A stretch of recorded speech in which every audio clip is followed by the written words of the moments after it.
safiirka Somaliland u fadhiya wadanka Imaaraadka Carabta ayaa xalay 15 Noofembar ka qayb galay xuska 250aad ee sanad guurada ciidanka badda Mareykanka oo ay soo qaban qaabisay qunsuliyadda Mareykanka ee Dubai.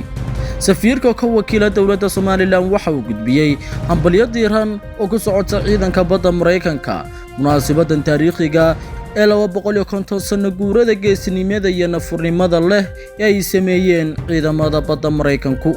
xuskan wuxuu ku soo beegmayaa xilli xiriirka Somaliland iyo Mareykanku si xooga uu kobcayay sanadihii u dambeeyay. goobta juqraafiyadeed ee Somaliland ee istiraatiijiga oo ku taala isku badda Cas iyo gacanka cadmeed kana mid ah marin biyoodka ugu muhiimsan adduunka waxay suurtagelinaysaa inay Somaliland noqoto xubin muhiim u ah xasiloonida gobolka iyo guud ahaanba amniga caalamka. berbera oo leh dekad weyn, garoon diyaaradeed oo kuwa dunida ugu dhabaha dheer leh iyo nidaam dimuqraadi oo xasiloon waxay ka mid tahay meelaha ugu mudan ee Mareykanku ka sameyn karaan iskaashi ballaaran oo ay ku jirto suurtagalnimada in Mareykanku ku yeesho saldhig military si loo xoojiyo amniga badaha, la dagaalanka argagixisada iyo sidoo kale xasiloonida gobolka.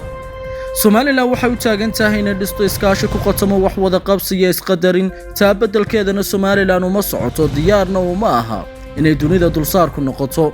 annagoo la xusayna munaasabadan taariikhiga ee saaxiibadeena Mareykanka waxaan xaqiijinaynaa sida Somaliland uga go'an tahay xoojinta iskaashiga iyo hirgelinta danaha istiraatiijiga ee labada wadan Mareykanka iyo Somaliland.